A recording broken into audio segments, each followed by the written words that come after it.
ముందంటి వారంలో ఆరాధనకు ఆటంకములు అనే అంశాన్ని మనము ప్రారంభించాం.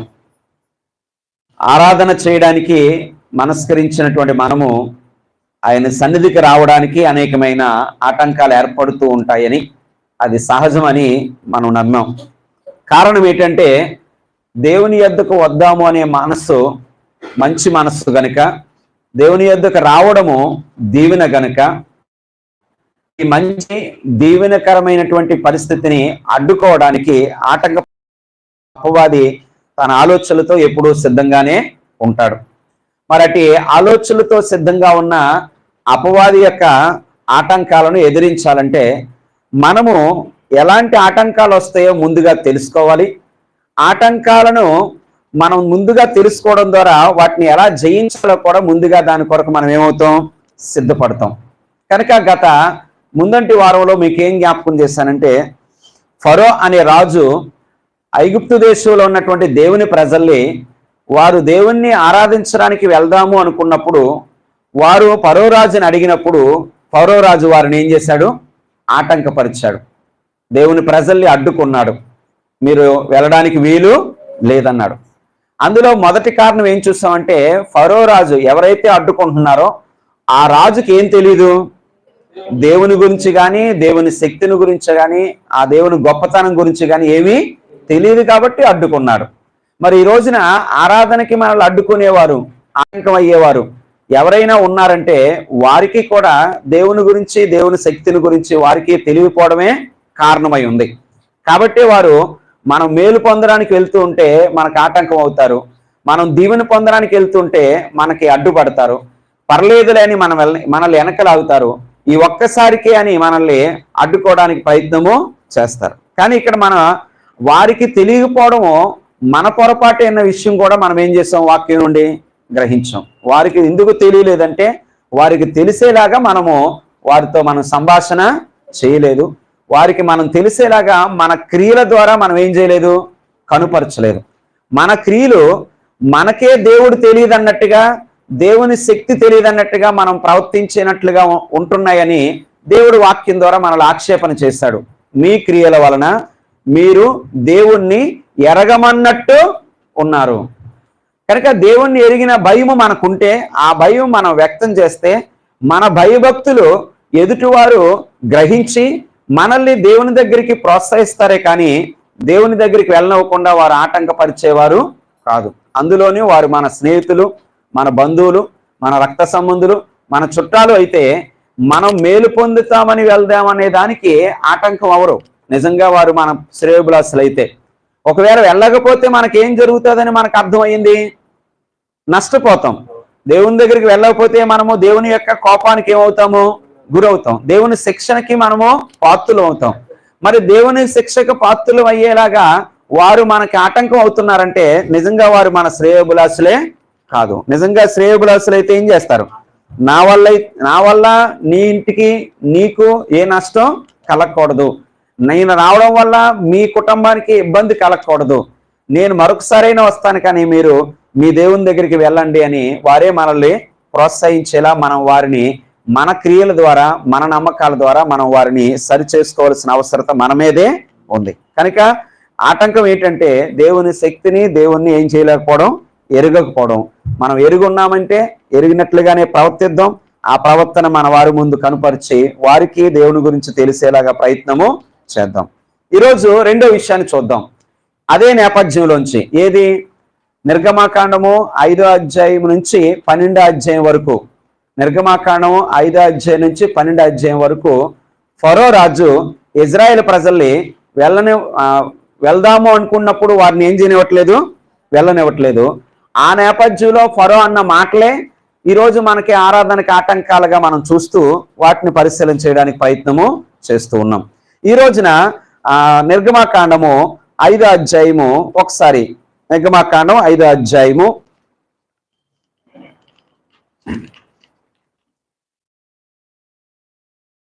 పేజీ నెంబరు 48, పేజీ నెంబరు 48, 4 నుంచి 23 వచనాలు, 4 నుంచి 23 వచనాల్లో ఉన్న భాగాన్ని ఈరోజు పరిశీలన చేయబోతూ ఉన్నాం. చివరిగా ఒక్కసారి 3వ వచనం చదవండి. అప్పుడు వారు, ఎవరు వారు? ప్రజలు, మేము వెళ్దాం అనుకునే ప్రజలు. ఫరో రాజు ఏమన్నాడు? వద్దన్నాడు.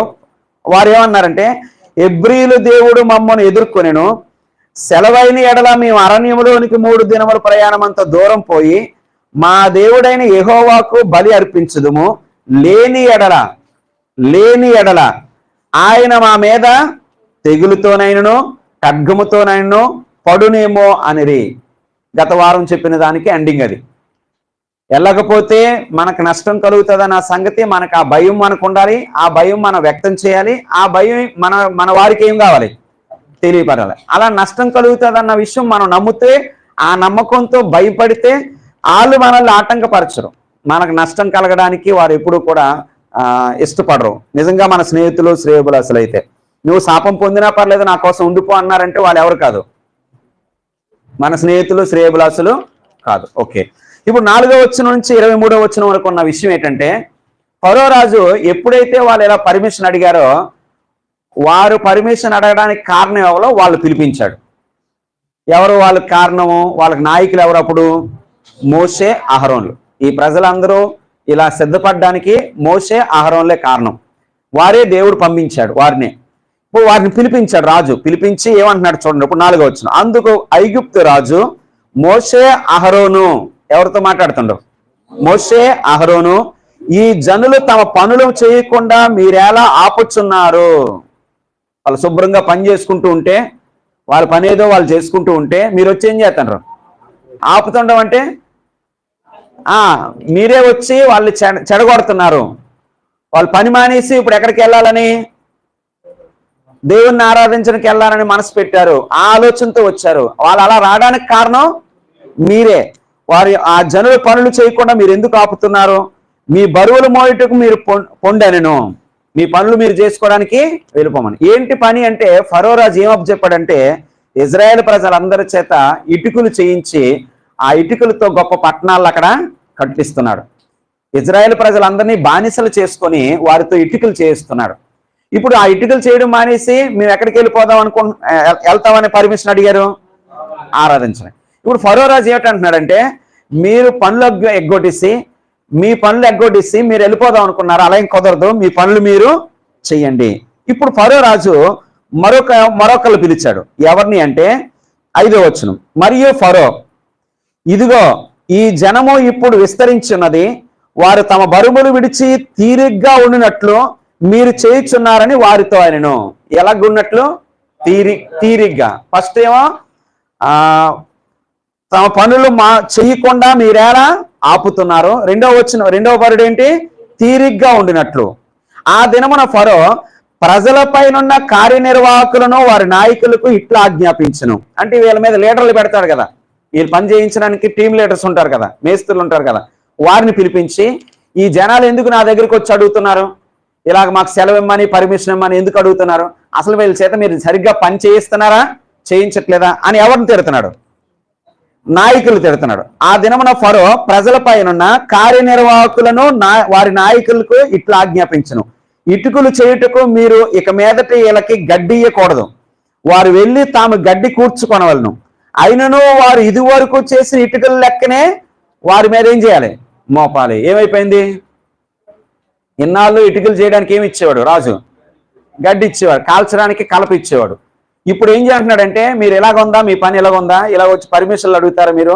ఇక్కడి నుంచి ఏం చేయను, మీకు గడ్డి ఇవ్వను, కలప ఇవ్వను, ఆ కలప మీరే ఏరు తెచ్చుకోవాలి, ఇటుకలు మీరే కాల్చాలి, మళ్ళీ ఇంతకుముందు ఎంత లెక్క చొప్పున ఇటుక అప్ చెప్పారో అంత అప్ చెప్పాలి. అప్పుడు ఏమైపోయింది? బరువు పెరిగింది, భారం పెరిగింది. రాజు కఠినం చేస్తాడు. అక్కడ ఇంకో పదం ఉంది, వారు సోమరులు గనుక. రౌండ్ చేయండి అక్కడ. వారెవరు? ఎవరితో?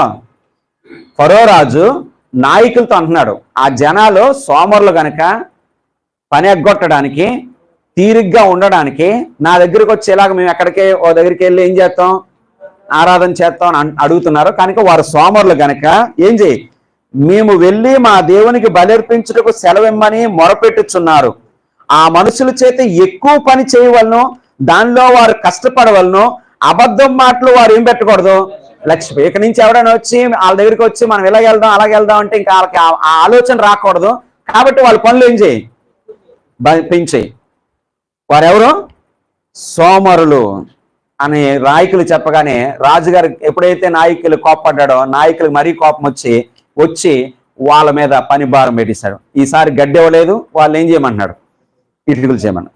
ఓ రోజంతా ఇటుకలు చేశారు. ఇంతకుముందు లెక్కన్నా ఏమైపోయింది, ఎందుకు తగ్గిపోయింది అంటే ముందు అడవికి వెళ్ళి కలప తెచ్చుకొని కలప ఇక్కడ పెట్టుకొని ఆ తర్వాత ఇటుక చేసి దాన్ని కాల్చుకొని అందించేసరికి లెక్క తగ్గిపోయింది. లెక్క ఎప్పుడైతే తగ్గిపోయిందో చూడండి అక్కడ ఏమని జరిగిందో. 14 వచనం. ఫరో కార్యనిర్వాహకులు తాము ఇజ్రాయేల్ వారి మీద ఉంచిన నాయకులు కొట్టి ఏం చేశారు?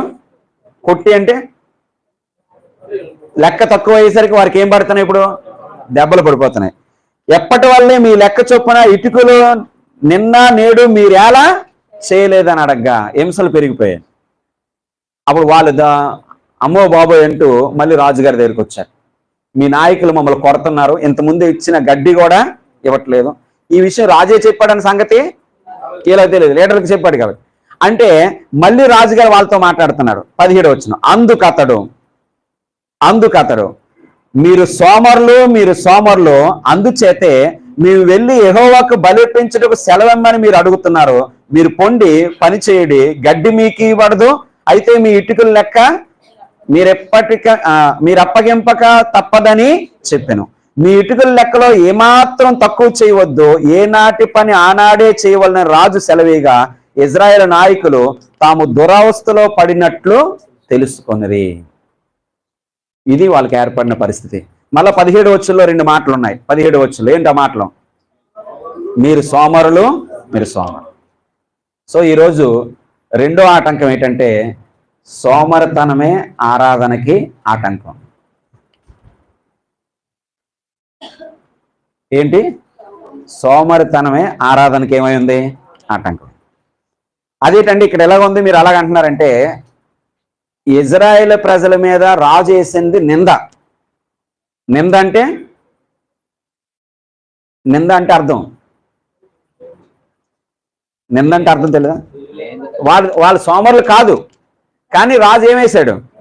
నింద వేశాడు. మీరు సోమరులు కనుక మేము అక్కడికి వెళ్ళిపోతాం ఇక్కడికి వెళ్ళిపోతాం అంటున్నారు, మీ పని అలాగా ఉందని చెప్పి ఏం పెంచాడు? పని ప్రారంభించాడు. ఓకే, ఇజ్రాయేల్ మీద ఫరో రాజు అన్నది ఏంటి? నింద. కానీ ఈ రోజు క్రైస్తవులుగా మన మీద అది నిజమేమో? ఏది? సోమరితనమే మన ఆరాధనకు కొన్నిసార్లు ఏమవచ్చు, ఆటంకం అవుతుందేమో. ఈరోజు ఆ స్వపరీక్షతో వాక్యాలు ఆలోచన చేస్తాం. మీరు మొన్న ఒక సైన్ రాసుకోమన్నాను. ఏంటి రాసిమన్నాను? ఏంటి ఆటంకాలంటే మీరే చెప్పారు. ఏంటంటే చెప్పారు? ఫంక్షన్లు అన్నారు, చుట్టాలు అన్నారు, బంధువులు అన్నారు. ఇప్పుడు చుట్టాలు బంధువులు కొట్టివచ్చా? గత వారంలో నేర్చుకున్న దాన్ని బట్టి కొట్టివచ్చా? వాళ్ళ ఆటంకం కారణం అవడానికి ఎవరు కారణం? మనమే కారణం. ఓకే, అది కొట్టేద్దాం. ఇంకా అక్కడ ఏం రాశారు? పక్కనే ఫంక్షన్లు రాశారు, ఇంకా పని రాశారు. ఏం రాశారు? పని అవ్వలేదు. పని అయిపోద్ది అనుకున్నాను, అవ్వలేదు. ఆ టైంకి పని అయిపోద్ది అనుకున్నా, అవ్వలేదు. మొత్తం మీద ఆ పని ఏమైంది? ఆటంకమైంది. పని ఆటంకమైంది ఎక్కడ రావడానికి. ఓకే, ఇప్పుడు నేను అంటున్నాను ఫరో రాజే మన మీద నిందేస్తున్నాడు. పని అవ్వకపోవడానికి కారణం మనం ఎవరిమి? సోమరితనం కూడా పని అవ్వకపోవడానికి ఏమవ్వచ్చు? ఆటంకం అవ్వచ్చు కదా. అంటే ఈ రోజున క్రైస్తవునిగా మనలో ఉండకూడని లక్షణంగా సోమరితనాన్ని బైబిల్ మొత్తంలో చెప్పబడింది. చాలా చోట్ల దేవుడు క్రైస్తవులతో మాట్లాడుతూ, దేవుని పిల్లలతో మాట్లాడుతూ మనలో ఏ గుణం ఉండకూడదు అన్నాడు? సోమరితనం ఉండకూడదు అన్నాడు.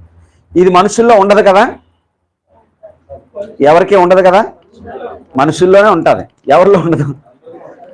జంతువుల్లో ఉంటుందా? ఏమో మరి. కొన్ని జంతువులు ఒకవేళ కదలకపోతే శుభ్రంగా గడ్డి తింటాయి కానీ కదలవని వాటిని కూడా మనం కొన్నిసార్లు ఏమంటాం? సోమరిపోతే ఎద్దు, లేకపోతే పోతే ఏదో చెప్తూ ఉంటాం.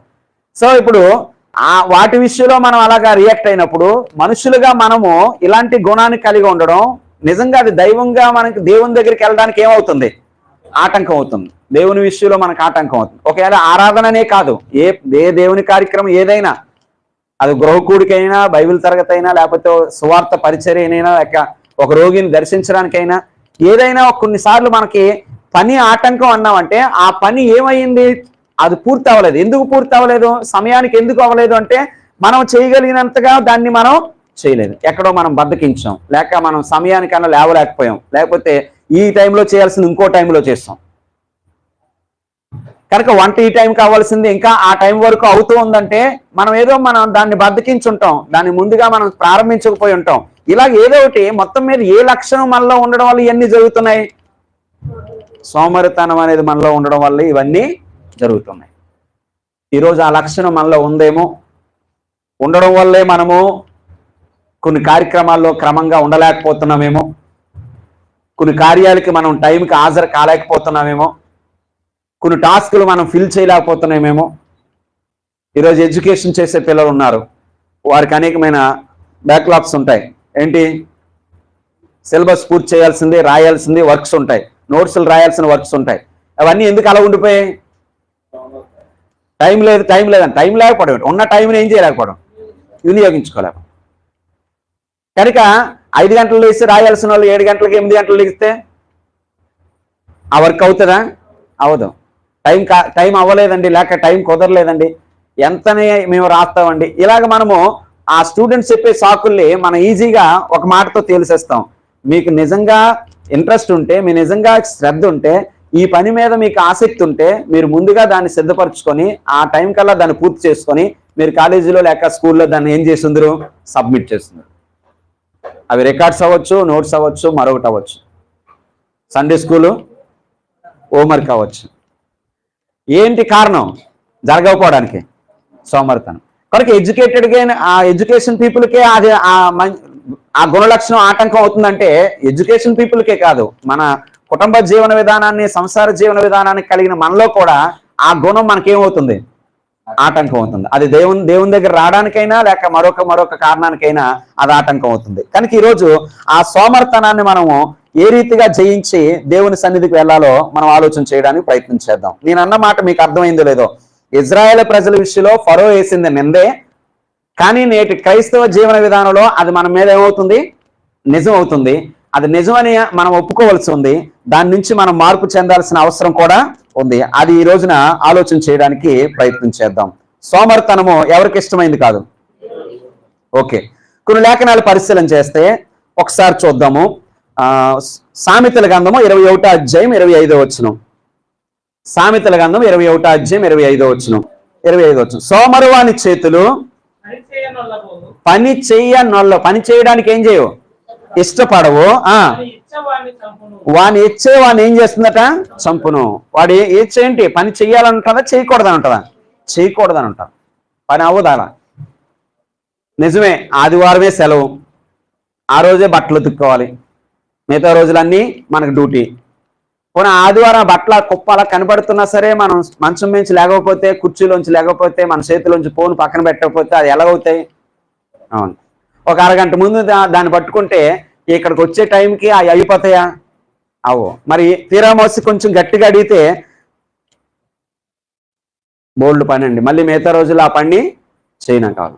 అంటే కొంచెం వెనక్కి వెళ్ళి మనం ఆలోచన చేస్తే మనలో ఉన్నటువంటి ఆ యొక్క సోమరితనము మనల్ని దేవుని యొద్దకు చేరాల్సినటువంటి విధంగా మనల్ని ఏం చేయనివ్వట్లేదు, చేరనివ్వ. ప్రసంగి 10:8 చూడండి ఒకసారి.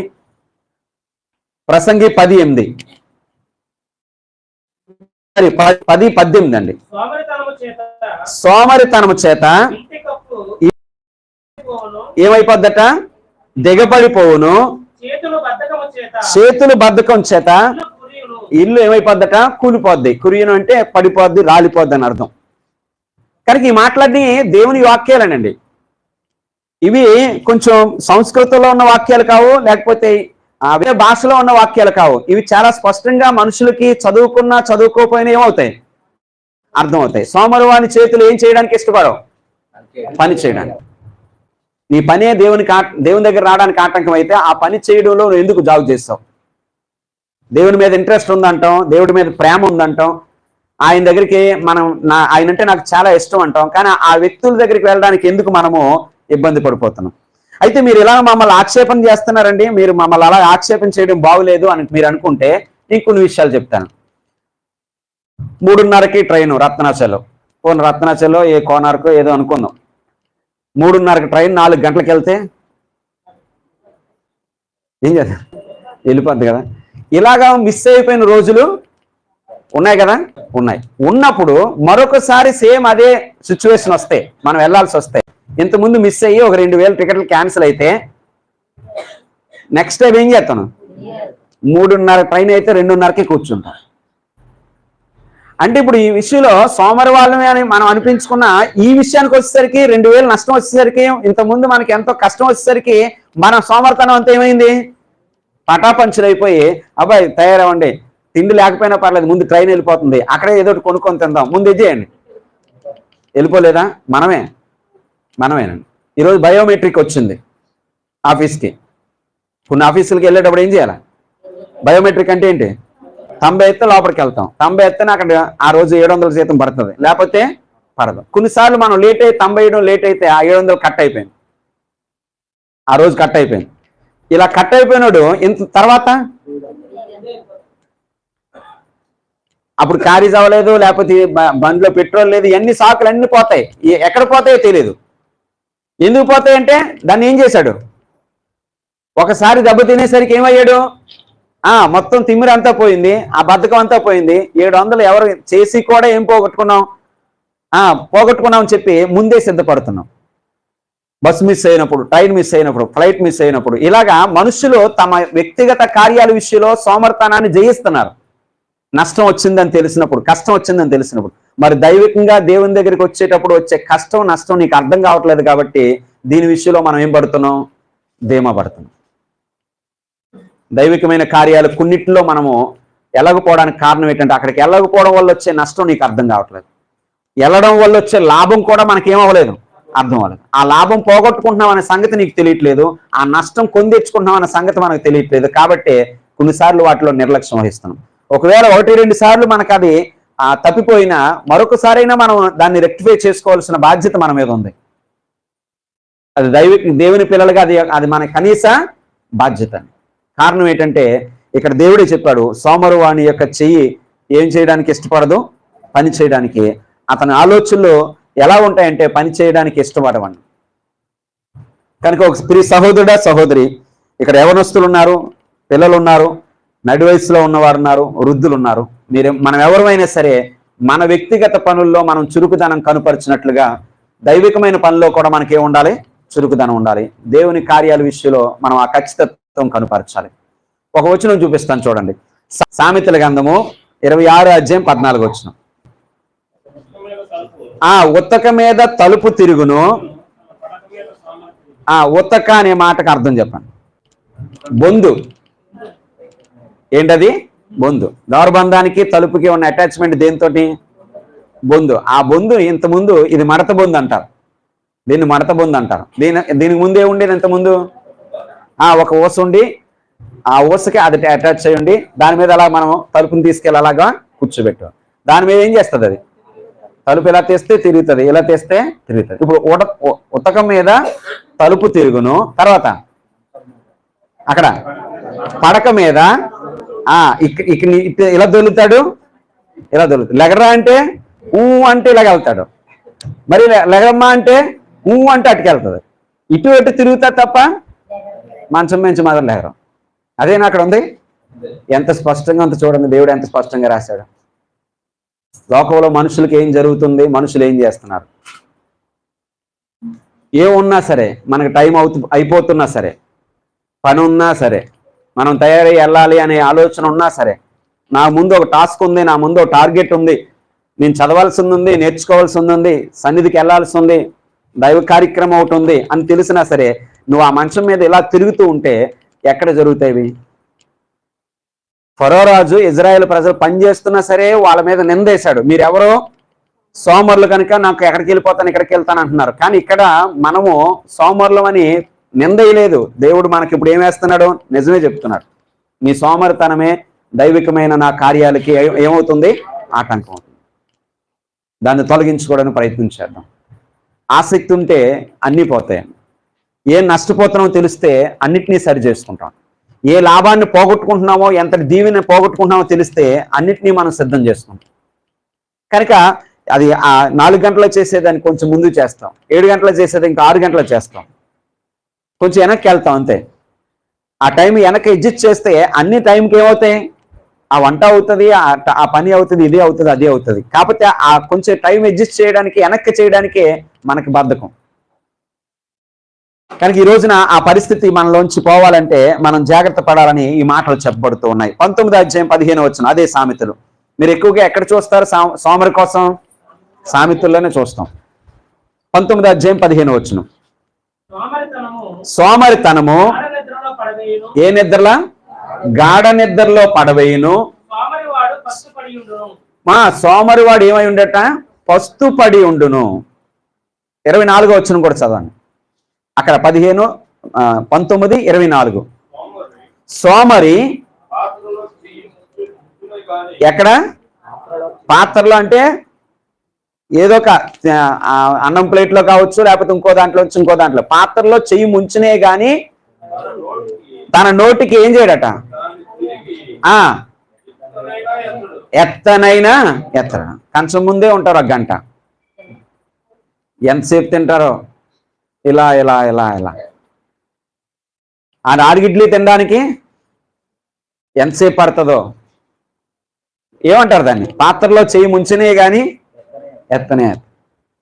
బాత్రూమ్కి వెళ్తే ఎంతసేపు తోముతారో, బయట టైం అయిపోతున్నా సరే బయటికి రారు. కనుక డ్రెస్ వేసుకోవడానికి ఎంతసేపు పడుతుంది? ఈ ఈ కింద బట్టన్ నుంచి పై బట్టన్ రావడానికి ఒక 1/2 గంట పట్టింది అనుకో, ఏమంటారు దాన్ని? చీర కట్టడానికి 1 గంట పట్టిందట, ఏమంటాం మనం? సో ఇవన్నీ ఏ కోవకు వస్తాయి? ఇవన్నీ ఏ కోవకు వస్తాయి? సోమరితనం. ఇవి వాస్తవాలండి. మనం ఏదో నరహత్య చేసామా, దొంగతనం చేసామా, వ్యభిచారం చేసామా, మమ్మల్ని ఎందుకు అంతలా దేవుడు నష్టపరచాలి, మమ్మల్ని ఎందుకు దేవుడు అంతలాగా ఈ కష్టపరచాలి అని అంటే, నువ్వు దొంగతనం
12:24 ఓకే చదవండి.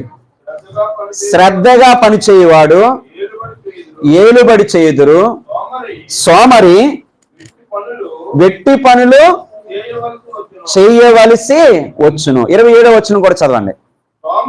సోమరి వేటాడినను పట్టుకొనడు, చురుకుగా ఉండుట గొప్ప భాగ్యం. కనుక ఇప్పుడు ఏముండాలి? చురుకుదనం ఉండాలా అవసరం లేదా? ఎవరికి ఉంటుంది? దేవుని మందిర ఆవరణములను చూడవలనని నా ప్రాణం ఎంతో ఆశగొనుచున్నది. ఆయన మందిర ఆవరణములు ఎంత రమ్యములు, ఆయన సన్నిధి ఎంత సహవాసం, ఆయన సహవాసం ఎంత ఆనందము. కనుక నువ్వు బలవంతంగా వెళ్తున్నావా, ఇష్టంగా వెళ్తున్నావా? ఒకవేళ ఇష్టంగా వెళ్తే నీ ఆతృత, నీ యొక్క ఆసక్తి ఇలా గంతులు వేసేదిగా ఉంటుంది తప్ప, ఇలాగ చురుగ్గా ఉంటుంది తప్ప ఎలా ఉండదు?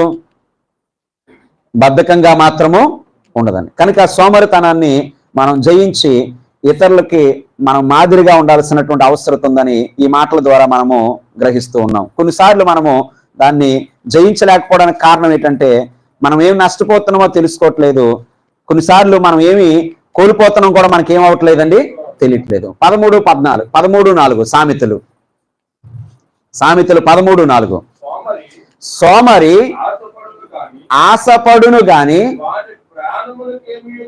అదండి శ్రద్ధ గలవారి ప్రాణము పుష్టిగా ఉన్న. ఇప్పుడు దేవుని సన్నిధికి వచ్చి సంతృప్తి పొందాలి అంటే వాడు సోమరితనంతో ఉంటే ఏం చేయలేడు, సంతృప్తి పొందలేడు, పుష్టిగా ఉండదు. ఆశ ఉంటుంది, దేవుడి సన్నిధికి వెళ్ళాలి, ఆయన ప్రార్థన చేయాలి, ఆయనకి ప్రార్థన వినాలి, ఆయన వాక్యాలు. కానీ సోమరితనం మనల్ని ఏం చేయనివ్వలేదు, వెళ్ళనివ్వలేదు. సోమరి ఆశపడతాడు కానీ వాడికి ఏమీ దొరకదు. అది దైవ సన్నిధి దొరకదు, ఆర్థికమైన లాభం. ఆ రకంగా మనం ఉండకుండా కొన్నిసార్లు ఏమవుతున్నాం, అక్కడ ఛార్జింగ్ పెట్టలేదు, ఏమవుతున్నాం, మనము కష్టపడాల్సిన సమయంలో మనం కష్టపడట్లేదు, కానీ ప్రతిఫలం పొందాల్సిన సమయంలో మాత్రం విచారపడతాం. విచారపడే అర్హత మనకి లేదండి. కష్టపడాల్సిన సమయంలో కష్టపడకుండా ఫలితం అప్పుడు మాత్రం మనం బాధపడడానికి అర్హులం కాదు. కానీ కష్టపడిన వాడిని, ప్రయాసపడిన వాడిని, కష్టపడాల్సిన సమయంలో కష్టపడిన వాడిని దేవుడు ఎప్పుడు కూడా నిరాశితులు చేయడు. ఇది అర్థం చేసుకోవాల్సిన అవసరం. అది ఆరాధన విషయంలో కావచ్చు, నీ ఫైనాన్షియల్ మ్యాటర్ కావచ్చు, నీ చదువు సంబంధించి కావచ్చు, నీ ఆరోగ్యాల గురించి కావచ్చు, ఏదైనా ఎక్కడైనా దేవుడు నీకు దయ చూపించడానికి ఎల్లప్పుడూ సిద్ధంగా ఉన్నాడు. మనం కొన్నిసార్లు దాన్ని చేజార్చుకుంటున్నామేమో అర్థం చేసుకోవాలని ఈ మాటలు మీకు జ్ఞాపకం చేస్తున్నాను. ఒక విషయం చెప్తాను. ఇవన్నీ అన్నీ మన కాన్సెప్ట్ అంతా ఏంటి, ఆరాధన కాంటకం ఏంటి, సోమరితనం. మనలో ఉంటే దాన్ని ఏం చేసుకుందాం, మార్చుకుందాం. కొన్ని దైవికమైన పనుల్లో, కార్యక్రమాల్లో మనం ఉండకపోవడం కూడా అది ఒక కారణమే, మనం ఒప్పుకుందాం. ఇక నుంచి దాన్ని సరి చేసుకోవడానికి ప్రయత్నం చేద్దాం. మనం ఒక రోగిని దర్శించడానికి వెళ్ళకపోయి ఉంటే మనకు ఖాళీ లేదు, నిజమే.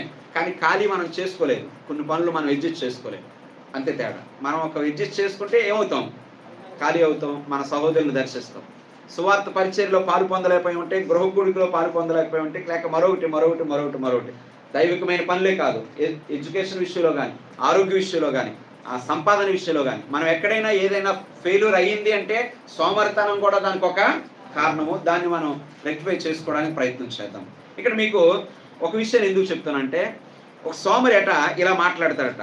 ఏం మాట్లాడతాడో చూడండి. ఆ సోమరి మాట్లాడే మాటలు 22:13 సామెతలు. అంటే ఆదివారమే సెలవు, ఆ రోజే పని అయిపోవాలి, ఆ రోజే మేము దేవుని దగ్గరికి వెళ్ళాలి, ఇక లేకపోతే పలానా రోజు మాకు ఈ పని ఉంటుంది కానీ ఆ రోజు ఇంకో పనికి మేము వెళ్ళాలి, లేకపోతే మేము ఇలా చదవాలంటే ఇలా జరగాలి, ఇలా చేస్తేనే తప్ప ఇవన్నీ పూర్తవ్వు, లేకపోతే ఇలా సంపాదన రావాలంటే మేము ఇలా కష్టపడితేనే కానీ మాకు అది సంపాదన రాదు, ఎంత కష్టపడాలంటే ఎంత శ్రమ పడాలి, ఆరోగ్య విషయంలో మేము ఇలా ఉండకపోతే ఆరోగ్యం మాకు దక్కదు, అలా ఉండాలంటే చాలా శ్రమ పడాలి. అంటే నిజమే, శ్రమ పడాలి.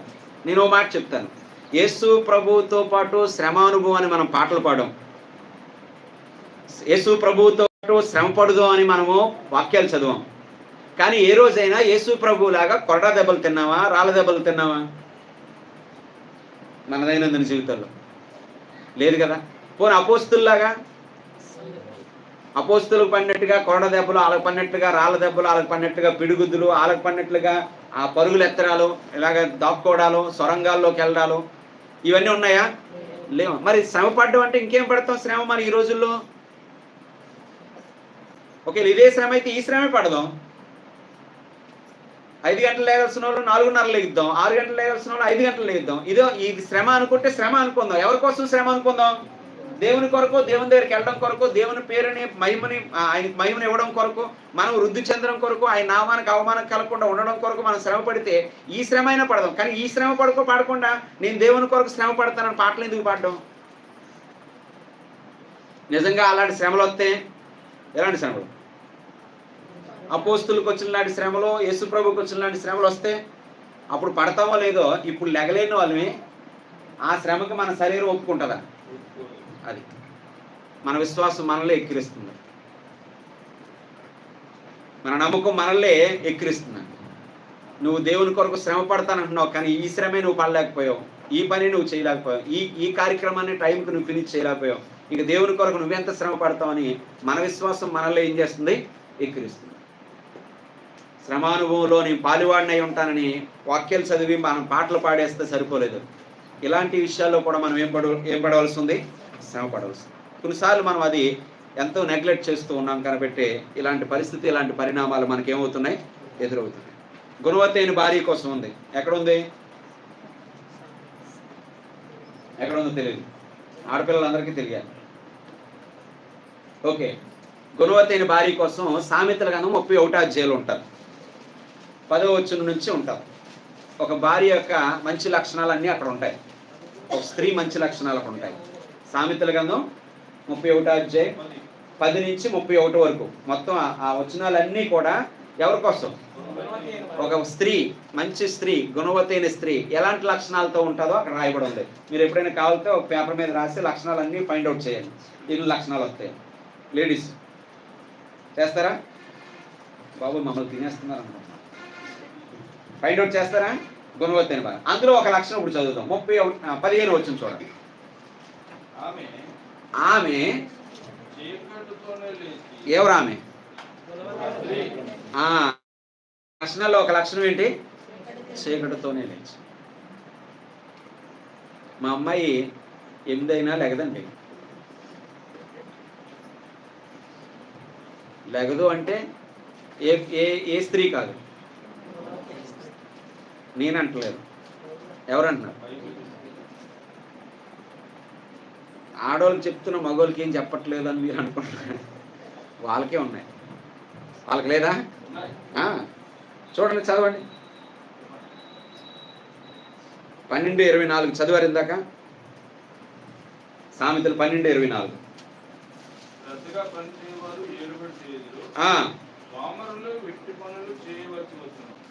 27 చదివారండి. ఓకే, కనుక శ్రద్ధగా పనిచేసేటువంటి మనస్తత్వం అటు స్త్రీలకే ఉండాలా, పురుషులకు కూడా ఉండాలా?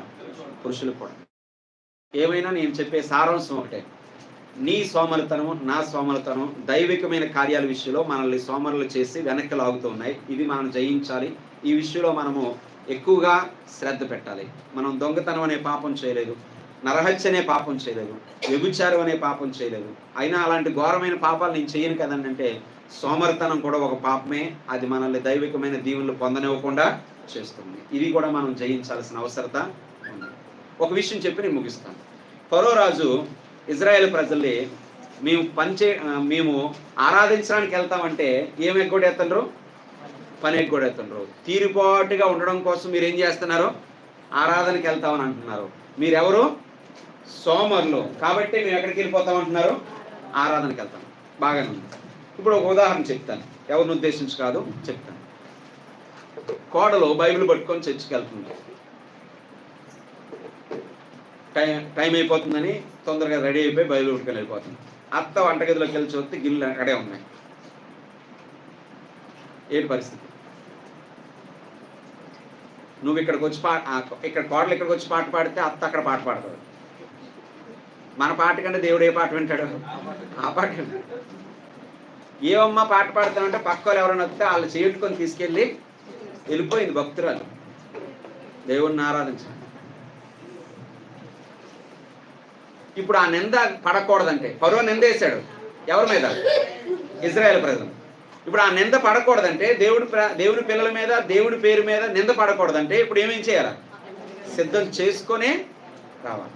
భర్త ఏమీ సిద్ధం చేయకుండా వచ్చేసావు అనుకో, నీ దేవుడు నన్ను ఫస్ట్ తెప్పేసి నాకేమి ఎట్టకుండా నీ దేవుడు నేను ప్రార్థన చేయమన్నాడా అంటాడంట.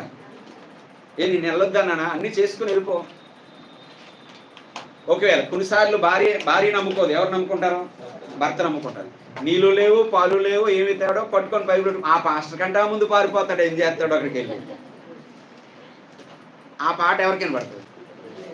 సో ఇవన్నీ ఎలా మనం చూస్తే చేయకపోవడానికి కారణం టైం కావలేదు. టైం కావకపోవడానికి కారణం కాబట్టి ఇక్కడ నువ్వు భర్తవైనా, భార్యవైనా, నువ్వు అత్తవైనా, కోడలవైనా, లేకపోతే నువ్వు కొడుకువైనా, కూతురువైనా, నీవే పాత్ర పోషిస్తున్నా నీ బాధ్యత నువ్వు సక్రమంగా సమయానికి నిర్వర్తించి దేవుని దగ్గరికి వస్తేనే నీ ప్రార్థన, నీ పాటలో దేవుడు వింటాడు. లేదా నీ విషయంలో సనుగుడు అక్కడ వినబడితే ఇక్కడ నీ ప్రార్థన వినడు, అక్కడ ఆ సనుగుడు దేవుడు వింటాడు. ఒకవేళ నీ నీ నీ టైం అడ్జస్ట్మెంట్ వేరేలా ఉంటే, ఇదిగో ఇప్పుడు ఇది చేస్తాను, నీదంతా అయిపోయింది, వచ్చిన తర్వాత మిగతా చేస్తాను, మీరేం కంగారు పడకండి, ఒక సెటిల్మెంట్ చేసుకొని వచ్చి మీరు ఇబ్బంది పడవస్తున్నారు, నేను పలానా టైంకి వచ్చేస్తాను అని పూర్తయిపోతుంది. అలాగే ఇక్కడికి వచ్చిన తర్వాత 11 అయిపోయిన తర్వాత మళ్ళీ ఇక్కడే అసుకు చేసుకుని కూర్చుంటే అక్కడ చేయాల్సిన పని ఏమైపోద్ది? ఆగిపోద్ది. అప్పుడు ఏమవుతుంది మళ్ళీ? కనుక ఇదంతా చేయడానికి మనం ఏం పడాలి? దేవుడి కొరకు శ్రమపడడం అంటే ఈ మాత్రం శ్రమపడడం కూడా మనకేమైంది?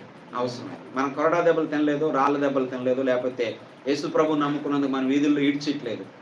ఆ శ్రమలేవి మనకు కలగట్లేదు. ఒకవేళ కలిగితే అప్పుడు మనం ఎలాగుంటాం, ఎంతమంది ఊడుతాం, ఎంతమంది రాలిపోతాం తెలియదు. కానీ ఈ ప్రభుత్వాలు మారిన తర్వాత ఎప్పుడు ఎలాగుంటాయో మనకు తెలియదు. భవిష్యత్తు ఎలాగుంటుందో మనం ఊహించలేం. ఆ తర్వాత చూడొచ్చు మన భక్తి విశ్వాసాలు. ప్రస్తుతం ఈ భక్తి విశ్వాసాలు నిలుపుకోవడానికైనా మనం ఏం చేయాలి? ప్రయత్నించాలి. నువ్వు ప్రయాసపడాలి తప్పదు. నువ్వు ఇంట్లో ప్రయాసపడాలి, నీ ఆ పరిస్థితుల కోసం నువ్వు ప్రయాసపడాలి. ఎవరికి దేవుని నామానికి ఏం కలిగినవాడు? అవమానం. కొంతమంది ఆటంకం చేయరు, కానీ కొన్ని పనులు మనం ఎగ్గొడితే మాత్రం దేవుని నామానికి వారికి అవమానం కలుగు చేస్తారు. నీ దేవుడు ఇదే నన్ను నేర్పించాడు. కనుక సోమవారం నుంచి శనివారం వరకు ఒక యవనస్తుడు ఇంట్లో సరిగ్గా పని చేయకుండా, ఒక యవనస్తురాలు ఇంట్లో పని చేయకుండా, ఆదివారం వేసరికి బైబిల్ పెట్టుకుని నువ్వు పారిచ్చేస్తుంటే నీ తల్లిదండ్రులు ఏమంటారు? దేశం భక్తి చాలు లేరా బాబు, నువ్వు రా నాతో పాటు చేయనికి అంటాడు. అంటారా? మన నాన్న రానివ్వట్లేదండి ప్రార్థనకి, ఆటంకం ఎవరని చెప్తాడు? నాన్నని చెప్తాడు. కానీ నువ్వు చేయాల్సిన బాధ్యత చేయకపోవడం వల్ల అతను అడ్డేశాడు తప్ప నీ బాధ్యత సరిగ్గా చేస్తుంటే అడ్డేయడు కాదు. మా వాండర్ రానివ్వడండి. ఎందుకు రానివ్వడంటే సోమవారం నుంచి శనివారం వరకు నీ సెలవులన్నీ దొంగ సెలవులు. ప్రార్థనను అంకెట్టుకొని సెలవు పెడతావు. చివరికి ఆ నిజమైన ప్రార్థనకు సెలవు పెడితే ఏం చేస్తారు? అక్కడ మనం దేవుని నామాన్ని ఏం చేస్తాం? అవమానం. నువ్వు అదే యథార్థంగా సోమవారం నుంచి శనివారం వరకు ఉండుంటే, ఆదివారం నువ్వు రిక్వెస్ట్ చేస్తుంటే ఆయన దయదలిచినేమో. ఈ అబ్బాయి ఎప్పుడైనా సరే నిజాయితీగా ఉంటాడు, ఏదైనా నిక్కచ్చిగా ఉంటాడు. ఇప్పుడు ప్రార్థన కోసం అడిగంటే నిజంగా ప్రార్థన కోసం అడిగి ఉంటాడు. పంపిద్దామనే మనసు ఆయన హృదయంలోకి కలుగుతుందేమో మన యథార్థ ప్రవర్తన వల్ల. లేదా బైబిల్లో వాక్యం లేకుండానే మన యథార్థ ప్రవర్తన వల్ల ఇతరులు ఏం చేయొచ్చని రాబట్టు వచ్చిన ఉందా లేదా వాక్యంలో? పేతురు రాసినటువంటి మొదటి పత్రిక 3వ అధ్యాయం. అటువలే స్త్రీలారా మీ స్వపురుషులకు లోబడి ఉండడి, అందువలన వారిలో ఎవరైనా వాక్యానికి అవిధేయులైతే వారు భయముతో కూడిన మీ పవిత్ర ప్రవర్తన బట్టి వారి వాక్యం లేకుండానే వారిని ఏం చేయవచ్చు? రాబట్ట వచ్చు. కనుక ఇక్కడ భార్యనే కాదు, ఒక పనివాడు వాండర్ని మార్చగలడు, లేక ఒక కుమారుడు తల్లిదండ్రులు మార్చగలడు, లేక ఒక భర్త భార్యని మార్చగలడు, ఒక భార్య భర్తను మార్చగలడు, ఒక తల్లిదండ్రులు పిల్లలు మార్చగలరు. ఎందుకంటే మన ప్రవర్తన సరిగ్గా ఉంటే వారు మారడానికి ఏముంటుంది? అవకాశం. అంటే సోమరితనం గురించి నేను మాట్లాడుతూ ఎందుకు ఈ విషయం చెప్పానంటే, మనం కొన్ని పనులు ఎగ్గొట్టి దైవికమైన భక్తి ఉందన్నట్టుగా మనం ప్రదర్శించడానికి ప్రయత్నిస్తే ఫరో రాజు చేసినట్టుగానే నిందేస్తాను. పని ఎగ్గొట్టడానికి ప్రార్థనను అంకెట్టుకొని వెళ్ళిపోతున్నాడు. అదే కదా అక్కడ అన్నాడు, తీరుబాటుగా ఉండడం కొరకు మీరు పోదాం అనుకుంటున్నారు. కనుక ఈరోజు మన మీద అది నిజమైతే మనం దేవుని నామాన్ని ఏం చేసిన వారు అవుతాం? అవమానం. కాబట్టి మన కార్యక్రమాలు మనం సక్రమంగా నిర్వర్తించాలి. నువ్వు భర్తవైనా, భార్యవైనా, నువ్వు కుమారుడైనా, కుమార్తెవైనా, నువ్వు అత్తవైనా, కోడలువైనా, నువ్వెవరివైనా సరే నీ కార్యక్రమాలు ఏంటో, నీ పని ఏంటో నువ్వు సక్రమంగా నిర్వర్తించి అందరినీ సంతృప్తిపరిచి దేవుని దగ్గరికి వచ్చి మనస్ఫూర్తిగా ఆరాధించు. ఇన్ని చెయ్యాలంటే చాలా ప్రయాసపడాలంటే నిజమే ప్రయాసపడాలి. కానీ నువ్వు ఎవరి కోసం ప్రయాస? ఇదంతా దేవుని కోసం. ప్రత్యేకంగా నువ్వు ప్రయాసపడేది ఏమీ లేదు. ఈ ప్రయాసైనా పడి దేవుడా నీ కొరకు నేను ఇంత ప్రయాసపడ్డాను, నేను నీ కొరకు ఇంతగా నేను కష్టపడుతున్నానని మనం సంతృప్తితో దేవునికి ఏం చేయగలుగుతాం? ప్రార్థన చేయగలుగుతాం. కొన్నిసార్లు కొన్ని ఇబ్బందులు ఉన్నాయి, వారి కోసం మనం ప్రార్థన చేద్దాం. ఆ భర్త దేవుని దగ్గరికి వెళ్ళనివ్వడు, చర్చికే వెళ్ళొద్దు అంటాడు, ఇష్టం ఉండదు. ఆ అత్తమామలు వెళ్ళొద్దు అంటారు, చర్చికే వెళ్ళొద్దు అంటారు, ఇష్టం ఉండదు వాళ్ళకి. కొంతమందికి భార్యకి ఇష్టం ఉండదు, భర్త దేవుని దగ్గరికి రాలేడు, మనసున్నా సరే ఏం చేయలేడు, రాలేడు. కనుక ఇలాంటి ఆటంకాలు ఉన్నాయి కొంతమందికి. వారు విడుదల పొందాలని మనం ఏం చేయాలి? ప్రార్థన చేయాలి. వారు వాళ్ళకి కనబడకుండా ఇంట్లో ప్రార్థనలు చేసుకుంటున్నారు, వాళ్ళకి కనబడకుండా బాత్రూంలో ప్రార్థన చేసుకుంటున్నారు, వాళ్ళకి కనబడకుండా బైబిల్ చదువుకుంటున్నారు, వాళ్ళకి ఇబ్బందుల వల్ల, ఆటంకాల వల్ల. కానీ ఈరోజు మనం అలా లేవు. మనకేముంది? స్వేచ్ఛ. నీ భర్త వద్దండ్రు, నీ భార్య వద్దండ్రు, నీ పిల్లలు వద్దండ్రు, నీ తల్లిదండ్రులు వద్దండ్రు, ఎవరు వద్దండ్రు. నువ్వు లేచి ప్రార్థన చేసుకుంటే ఏ పిల్ల ఎందుకు లేచి ప్రార్థన చేసుకున్నా అని నిన్ను కొట్టే వాళ్ళు ఎవరున్నారు? కనుక ఇలాంటి స్వాతంత్రం ఉన్నా సరే మనం ఏం చేయగలం? వినియోగించుకోం. ఆ స్వాతంత్రం లేని వాళ్ళు బాధపడుతున్నారు. మాకు అవకాశం ఇస్తే బాగున్నాం, వాక్యం చదువుకోవడానికి అవకాశం ఇస్తే బాగున్నాం, ప్రార్థన చేయడానికి అవకాశం ఇస్తే బాగున్నాం, దైవ సన్నిధికి వెళ్ళడానికి నాకు అవకాశం ఇస్తే బాగున్నాం, మా వాళ్ళు అవకాశం ఇవ్వట్లేదు అని బాధపడుతున్నారు. కానీ అవకాశం ఉండి మనం వినియోగించుకోవట్లేదు. ఈరోజు తెల్లవారు ప్రార్థన చేయడానికి బద్ధకం కారణం కదా? తెల్లవారు లేచి ప్రార్థన చేయకపోవడానికి బద్ధకమే కారణం కదా? ఈ బద్ధకం అనేది పాపం కాదా? ఆ పాపం వల్ల మనకు శిక్ష రాదా? దేవుడి దీవులు రాలేదంటున్నాం, కానీ దేవుని ఎదుట మోకరిల్లడం మాత్రం మనకు రావట్లేదు. ఆలోచన చేయండి. ఈ సంగతులన్నీ నేను చెప్పడం గల ఉద్దేశం ఏంటంటే, అది ఆరాధనే కాదు, నీ యొక్క దైవికమైనటువంటి ఏ కార్య విషయంలో సరే, ఆరోగ్య విషయంలో కూడా, నువ్వు సంపాదించే సంపాదన విషయంలో కూడా, చదువు విషయంలో కూడా ఇదే మహమ్మారి. ఏంటంటే ఆ బద్ధకము, ఆ యొక్క నిర్లక్ష్యం, ఆ అలక్ష్యము, అది మనల్ని ఏం చేస్తుంది? దేవునికి మనల్ని దూరం చేస్తుంది. యేసు ప్రభు ఉపమానంలో 5 తలాంతులు ఇచ్చిన వాడు ఏం చేశాడు? ఇంకొక 5ని తయారు చేశాడు. 2 తలాంతులు ఇచ్చిన వాడు ఏం చేశాడు? ఇంకొక 2 తయారు చేశాడు. 1 తలాంతు ఇచ్చిన వాడు ఏం చేశాడు? భూమిలో పత్తి పెడితే యేసు ప్రభు వచ్చేట అన్నాడు. ఆ వ్యక్తిని అన్నమాట, సోమరువైన చెడ్డదాసుడా అన్నాడు లేదా? సోమరువైన చెడ్డదాసుడు. కనుక ఈరోజు నీ యొక్క తలాంతును ఏం చేస్తావు? వినియోగపరుస్తున్నావా లేదా? చివరిగా వచనం చూపించి ముగిస్తాను. సామెతల గ్రంథం 10:26. నేను చెప్పిన విషయాలన్నీ మీకు అర్థమయ్యాయని నేను నమ్ముతున్నాను. మరొకసారి ఇంటికి వెళ్ళి ఆ వచనాలన్నీ చదవండి. నేను ఇలా ఉన్నానా అని ప్రశ్నించుకోండి. ఒకవేళ అలాగే ఉంటే మనం మార్చుకోవడానికి ప్రయత్నము చేద్దాం. 10:26. సోమరి అంటే సోమరివాన్ని ఎవరైనా సరే పనిలో పెట్టుకుంటే పండ్లకు పులుసు అంటాడు అవుతాడట, పొగ వంటి వాడు అవుతాడు. నువ్వే పెట్టుకున్నావు పనిలోకి ఎవరిని? ఒక వ్యక్తిని. కానీ అతను ఏం గుణం కలిగాడు? సోమరి గుణంతో ఉన్నాడు. ఇప్పుడు పనిలో పెట్టుకున్నది నీకు ఎలా ఉంటుంది? పళ్ళకి ఎలా ఉంటాడట? అంటే పళ్ళు పులిసిపోతే పంటి మీద పంటి పండడానికి ఏమో ఇష్టపడదు. అది ఒక రకమైనటువంటి ఇరిటేట్ వచ్చేస్తుంది. ఇరిటేట్ వచ్చేస్తుంది. అలాగే వాడిని చూస్తే మనకేమనిపిస్తుంది? పని చేయడు, లెగడు, లేకపోతే ఇక్కడ తీసి అక్కడికి ఎట్టడు, అది ఎట్టినా సరే అది గంట పడుతుంది. ఆయన పనిలో పెట్టుకున్నందుకు మనకి ఇరిటేట్ వచ్చేస్తుంది. కళ్ళకి ఎలా ఉంటాడు? పొగలా అంటాడు. కళ్ళకి కూడా ఏం పడదు? పొగ పడదు. కంటికి పొగ వచ్చిందంటే ఇరిటేట్ వచ్చేస్తుంది. అలాగే అలాంటి మనుషులు పనిలో పెడితే ఏమైపోతాయి? ఇరిటేట్. ఇప్పుడు పనిలో పెట్టడం కాదు, కానీ ఆరాధన లిస్టులో పెట్టాం. ఏం పని ఇది? దైవికమైన పని. నిన్ను పాటలకో లేకపోతే ప్రార్థనకో లేకపోతే ప్రభు బలకో కానుకలకో దేనికో పెట్టుకున్నావు. పెట్టుకున్న తర్వాత నువ్వేమవ్వకూడదు? మనకి పళ్ళకి వెళ్ళకూడదు, పులుసు అంటే వాడు కావాలి. నువ్వు కంటికి ఏమవ్వకూడదు? పొగమంటాడు. అంటే దాని కొరకు నువ్వు ముందుగా ఏమవ్వాలి? సిద్ధపడాలి. ఎవరైనా సరే నీ మీద డౌట్ రాకూడదు, సందేహం రాకూడదు. అసలు ఈరోజు ఉదాహరణకి తిరుమలరావు గారు ప్రభు బల్ల వస్తారో రారో అని అనిపించకూడదు. మనం ఇచ్చాము బాధ్యత అంటే వారు ఏం చేస్తారు, నిర్వర్తిస్తారు.